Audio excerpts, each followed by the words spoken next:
One of the greatest challenges that we face as entrepreneurs is navigating the competing demands of the work to which we are called in our businesses with those of our personal lives, in particular when we find ourselves in the tumultuous season of loss, whether that is the death of a parent or a family member, whether this is breaking up of a business partnership, whether this is a divorce or separation with a spouse or a loved one.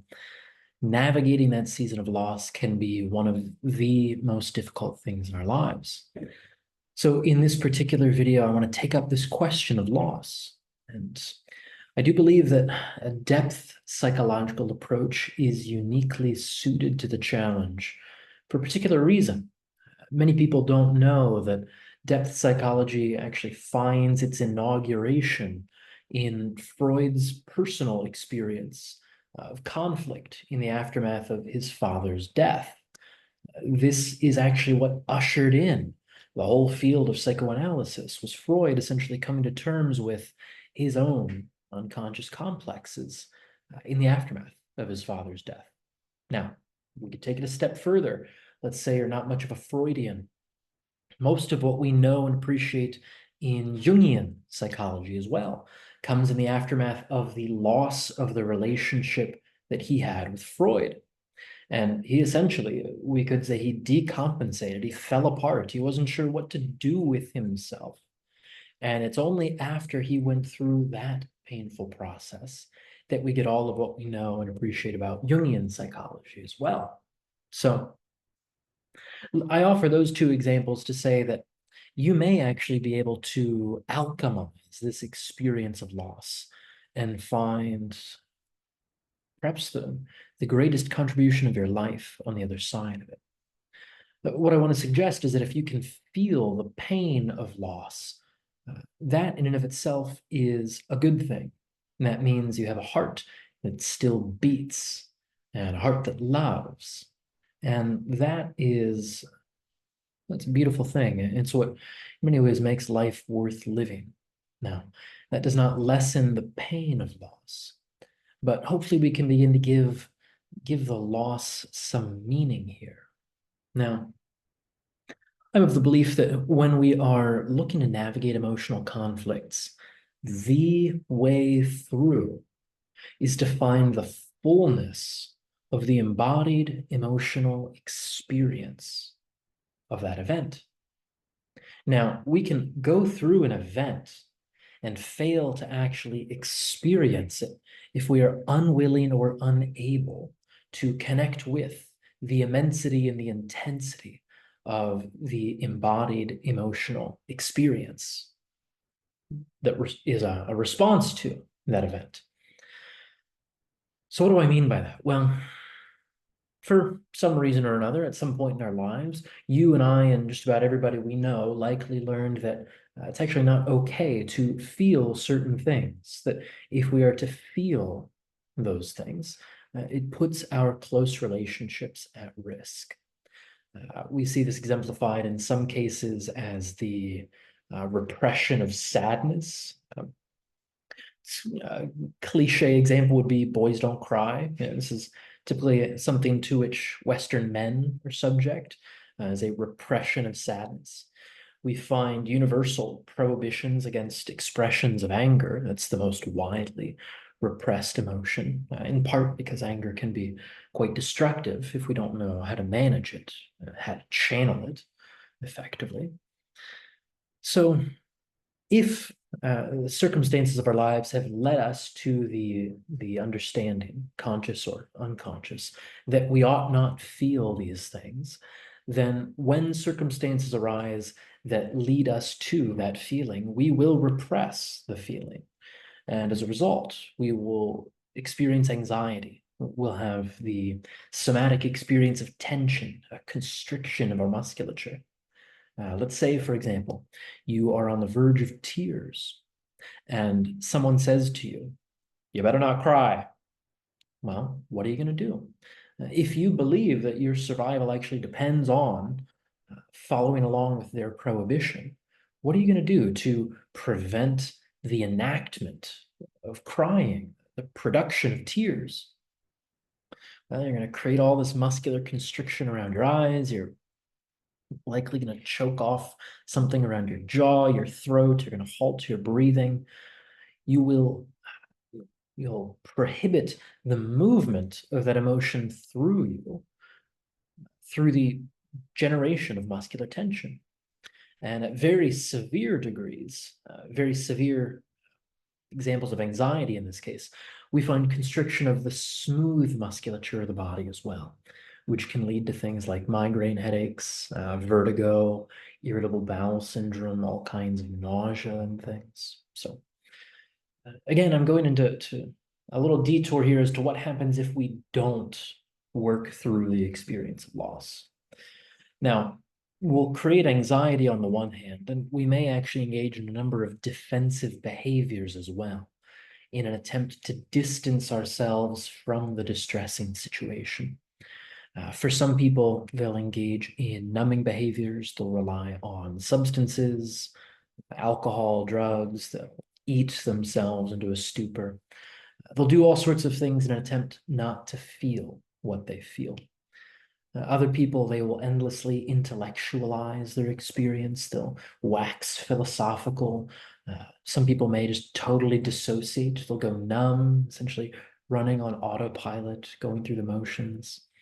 There's so many ways that people can distance themselves from a genuine emotional experience. But I'll submit to you that that is how we suffer. And I'll draw a distinction between pain on the one hand and suffering on the other. And if we are not able to feel the pain of a loss, we will suffer that loss indefinitely until we find the means to connect with the genuine pain. Now, our emotions are for one thing, generally speaking, and that is to inform us as to what we value. So when we experience the pain of loss, it's generally associated with something like sadness, at the very least, right? Sadness lets us know that we have lost something of value. Other emotions, for example, enjoyment lets us know we're in the presence of that which we value. Anger lets us know that something we value has been compromised. Excitement lets us know we're moving toward something we value. So, how do we actually connect with the emotional experience? Well, it could be as simple as this. Are you able to label what you feel in response to that event? Say that a parent has died, or again, you're going through a divorce or a separation. You're experiencing a loss of some valued relationship. Can you label the feeling here? And the hard thing about making a video talking through this, I would so much rather you and I be going through this directly, is that um, there's a way we can start to like end game this thing where if I walk you through this, you may think that this is a scripted series of steps. It's not to say that that's the case. You're going to find your own way through this, hopefully. And I would suggest you not attempt to fit your experience into some mold that I'm presenting here. But I will say that when we are working through emotional experience, there are three discrete steps.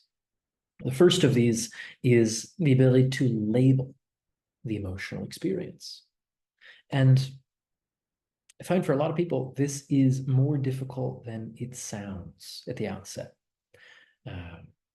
Many people will confuse, they'll confuse all sorts of things. They'll confuse thoughts and feelings. They'll confuse stimuli or triggers and feelings. They'll confuse anxiety with feelings. To connect with and label a feeling is actually a fairly difficult thing. Again, at the risk of getting a little formulaic here, I'll suggest that genuine feelings that you could feel are things like sadness, and things like anger, and things like, call it enjoyment, excitement, love. Um, Upset isn't exactly a feeling. It's kind of a cover word. Um, Bummed. It's kind of a cover word. It softens maybe the experience of loss. It's a way to defend against the experience of loss. So the first move here is to label what you feel. The second move is to connect with the embodied experience of that. Now, when I'm working with clients, what I'll generally ask is, okay, so if you feel sad, let's say, in the midst of this loss, how do you know?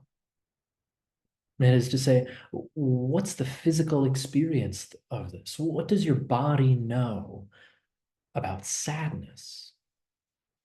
And the challenge that a lot of people will encounter at this stage is their perception of the embodied emotional experience will be masked by the somatic manifestations of anxiety. In other words, tension. So they'll notice, for example, oh, my body feels drained. Oh. It's like, well, drained isn't exactly an embodied emotional experience. Drained might be what you have done with the emotion, but that is not the experience of the emotion itself. Or, for example, someone might say, well, I feel tense. Ugh. It's like, well, tension isn't an emotion. Tension is something like a straitjacket over emotional experience. It binds something of the emotional experience and it blunts your perception of the emotional experience. So, if you notice tension in this second step, what I would suggest to you is you could imagine, for example, creating a little bit of space between you and this tension. If you notice tension or constriction around your chest, for example, you can imagine maybe you take a breath in, and that breath in moves that tension maybe a centimeter away from you. Or if, oh, you notice all this tension around your eyes, maybe you could imagine this mask of tension peels away a centimeter or so. And with a breath and a breath and a breath and a breath, you just create a bit more, not a bit more tension, a bit more space between you in that tension, and a bit more space and a bit more space. And you can then investigate, what is it that comes to fill this space between you and the tension?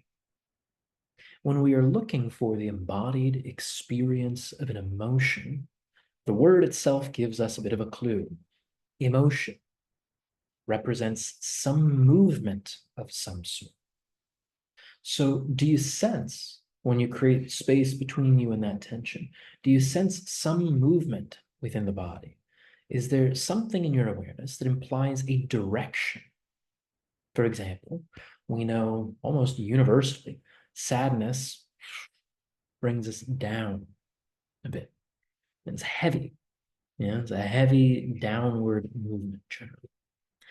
Anger, in comparison, tends to be up. It tends to be out. It tends to be focused. Excitement tends to be up and out and maybe a little more diffuse sometimes. Different valence to it as well compared with anger. I digress. So if you can label the emotion and you can connect with, which is to say you can notice and observe the embodied experience of that emotion, then can you identify the action impulse of that emotion? Which is to say, our emotions are always preparatory. They are always mobilizing us for some activity, some enactment of the impulse contained within the emotion itself. So I say this, and it sounds obvious, right? When we think about sadness, when we think about the embodied experience of sadness, let's say, in the aftermath of a loss, and we think about what the impulse of that sadness might be, another way to consider this might be, what does the sadness ask for right now? It is amazing the degree to which, and I am not immune to this, it took a long time to get comfortable with this process. It's amazing the degree to which we will shut down the actual production of tears. We'll keep ourselves from weeping. But I would suggest to you that connecting with the embodied emotional experience and actually following the impulse of that emotion, even if you just imagine the scenario at the outset, if that's all you can do, that's how we do right by those we've lost. That's how we acknowledge the value that they hold for us, is by actually connecting with the emotion and letting it move through us. Now, in what we might call a pure loss, generally sadness is relatively easy to work through. If it's a minimally conflicted experience of loss, we can work through this sadness quite quickly. And what we'll almost inevitably find is that as we grieve, as we really let ourselves feel the sadness and weep for what we've lost, we will inevitably connect with such a depth of love for the person as well.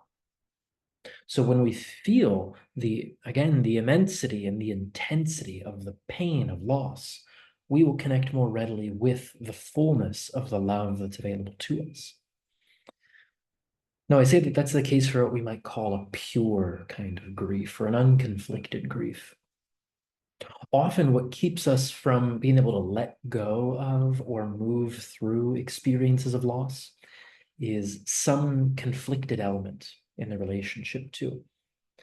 And this is often the case if we feel something other than sadness as well, which isn't to say that this is a wrong way to feel in that moment. It's to say that maybe you actually are capable of more emotional complexity than you give yourself credit for. Uh, when I think of the most painful losses in my life, for example, part of what was so painful is that in addition to the sadness I felt over having lost the relationship itself, there was a great deal of anger that I felt toward that same person. And boy, this is a hard thing for a lot of us to wrap our heads around, that we can both love and hate the same person. I would suggest to you that one of the most important ideas to come out of all of the history of psychoanalysis is that a genuinely mature love is able to hold both love and hate for the other. So this throws us for a loop sometimes. And this, I would suggest, is what keeps a lot of people from actually working through experiences of loss. Is that they're unable actually, or unwilling perhaps, to connect with the embodied emotional experience of anger toward the person whom they have lost. And there's a way that it keeps the person around, right? Or at least it keeps an image of them around. But it also perpetuates suffering. So it's one thing to connect with the pain of loss of the relationship. If, however, this is the case where there was emotional conflict prior to the loss of that relationship,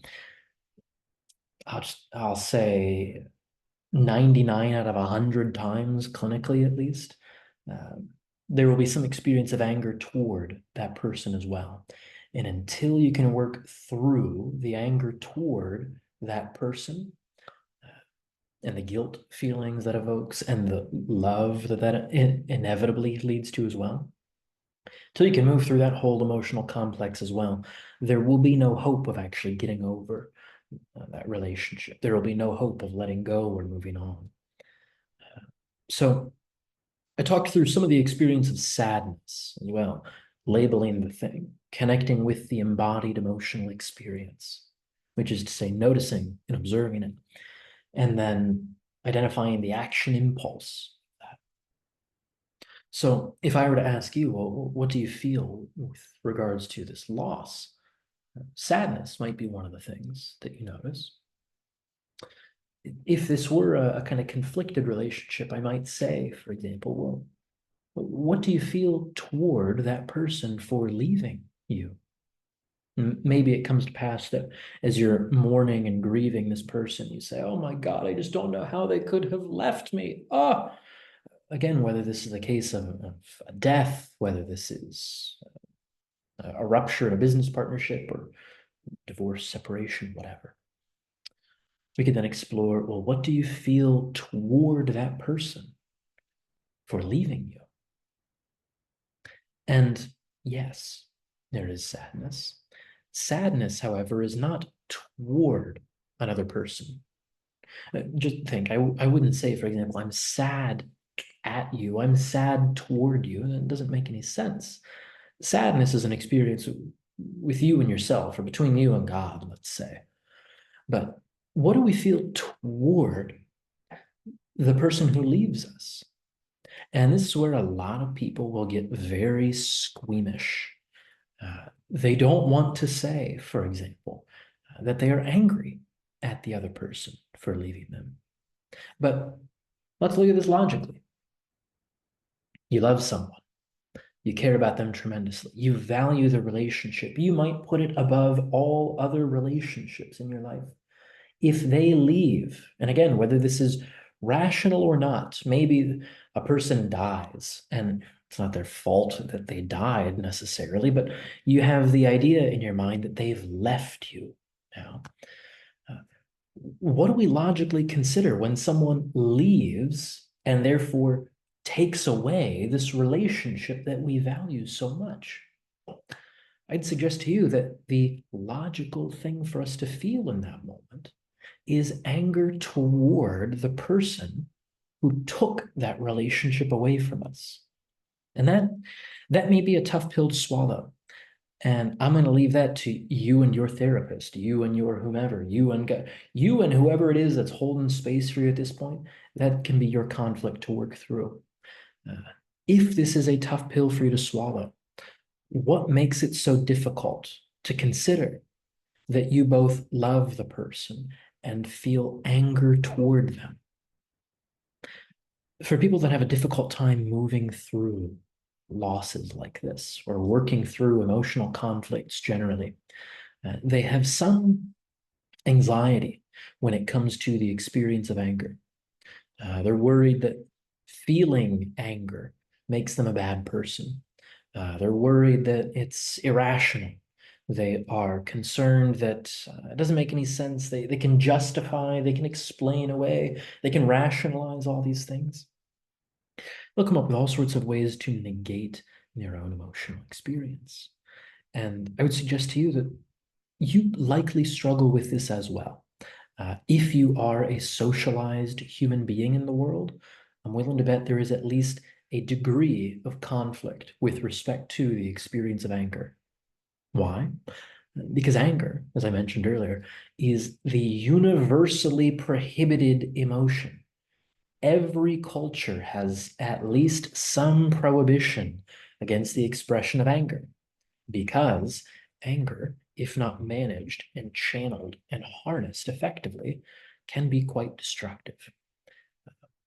So maybe you saw anger wielded poorly in your early life, and maybe you made a decision, consciously or not, that you were not going to be like that.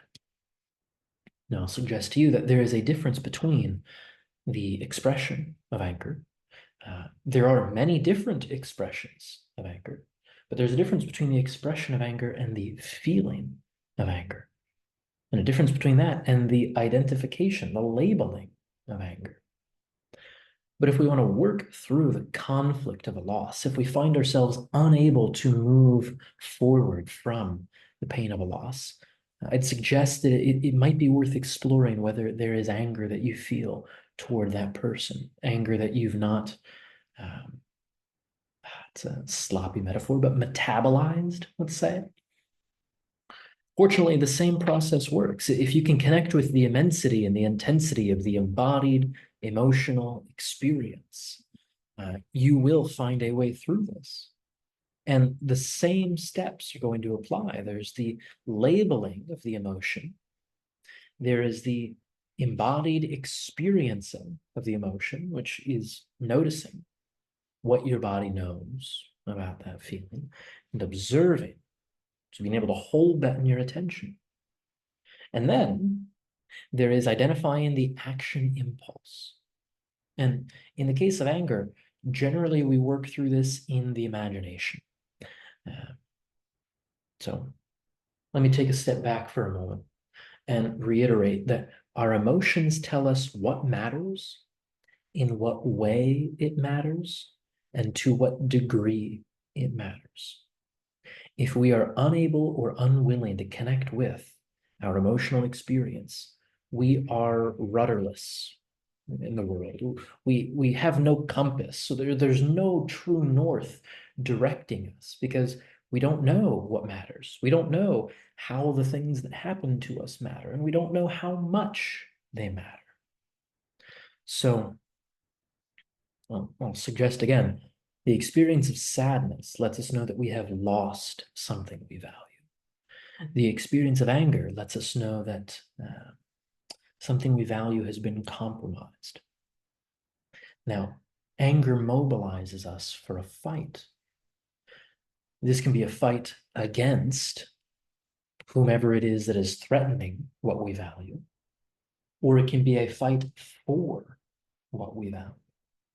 And if you have experienced painful and conflicted loss, you are then in a very difficult situation where you are likely angry at the person whom you love for taking away the relationship that you valued. I hope that makes a bit of logical sense. I don't want to tell you how you feel, but I will say that this is very common. This is one of the ways that, one of the most frequent ways that we fail to move through the genuine pain of loss and carry on with the living of life. So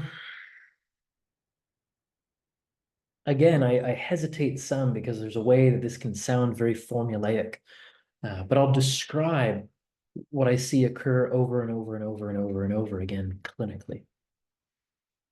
A person will feel this emotional conflict with the person they love.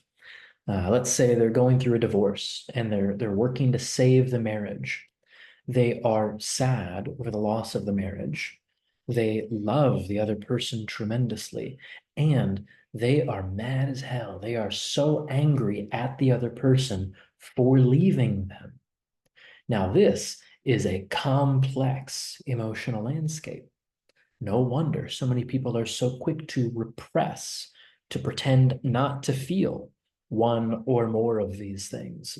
For example, some people, they'll squash the anger and they'll just say, oh, I'm just so sad. I just love them so much. I'm so sad. I just love them so much. And without the fire, without the engine of anger, they're unable to mobilize themselves to do the work that saving the relationship would require. What I see over and over again with clients is when they can connect with the anger here, they're actually mobilized to go and do the things that make it possible to save that relationship, perhaps. Or they're mobilized to get up and get on with their lives. Some people in that kind of situation, they'll squash the love and they'll just get so caught up in the anger that they'll make it a black and white thing. And they'll say, they sucked anyway. They were terrible. They were this and they were that. And they won't see any redeeming qualities in the person. Yeah. Uh, both of these are false. If you feel all of this, it actually demonstrates to you that you are connected to an emotional complexity, an emotional granularity, a nuance that belies a real maturity in how you approach relationships. That does require taking responsibility for the embodied emotional experiencing of each of these things. So some people may feel this anger toward the loved one. They may feel the pain of the loss of the relationship. They may feel the love toward them as well. And the love draws them to their beloved. And the anger, oh, It's a tricky one to navigate in these cases. The anger might lead them to fight against their beloved. I would suggest that if that's a relationship that you'd like to preserve, you could use that to fight for the relationship. And this is where people really trip over themselves when they experience anger. They're so quick to just do the naive, reactive thing and fight against whoever it is that has angered them. Uh, the far more effective thing is to mobilize all of that, channel it toward assertion on behalf of the valued thing that has been compromised. Boy, it's a hard thing in relationships when you are mad at the other person, you are angry at them, and you are fighting to preserve the relationship with them. Oof, that stretches you in a big way. It's some of the hardest work of a person's life, I would suggest. Now, it's not to say that connecting with anger necessarily saves the relationship. Connecting with that anger may have you realize, you know what? What I really do care about more than that relationship is my dignity, my future, my self-respect, my whatever. And I love them, and I feel the pain of the loss of that. Nevertheless, I'm going to fight for myself here, for my self-preservation. So, boy, I know this is just like a lot of ideas to talk through here, and some of this is quite complex. Again, I shared my concern that this might be a bit formulaic. What I would suggest to you is that if you are experiencing difficulty in moving on from the experience of loss, it is almost certainly because you have not connected with the immensity and the intensity of the embodied emotional experience. You have not yet felt the pain of the loss of that relationship. You have perhaps not yet felt the depths of your love for the other person, or you have not yet perhaps felt the enormity of the anger that you feel toward that person. So, in the case of the loss of a relationship, there will always be some experience of sadness for having lost a relationship that was of such value. There will always be some love for the other whom you valued so much. And in many cases, there will be a conflicted anger toward the person whom you love so much, who through their actions or inactions or whatever the case is, has taken away or compromised the relationship that you also value. Navigating this complex mix of emotions is, as I said before, some of the hardest work of our lives. I would say it's the work of real emotional maturity, is being able to experience this complexity of emotions toward, with respect to the people that we love. Because go figure, the people that we love, they affect us deeply. They mobilize deeply our affect being the biological basis of our emotionality. So I hope this is of some use. If this is something you would like some support with, again, I hesitate to share all these things in a video because it could be formulaic, but we could find some time to actually talk through these concepts and apply them to your circumstances at speakwithchandler.com. That should take you to a little calendar link. Uh, I'll also put in the description a little bit more about what it looks like to actually work together as well if you'd like some support in moving through this tumultuous season. So, with that, is there anything else? I don't think so. Be well. I appreciate your attention, and I will look forward to next time.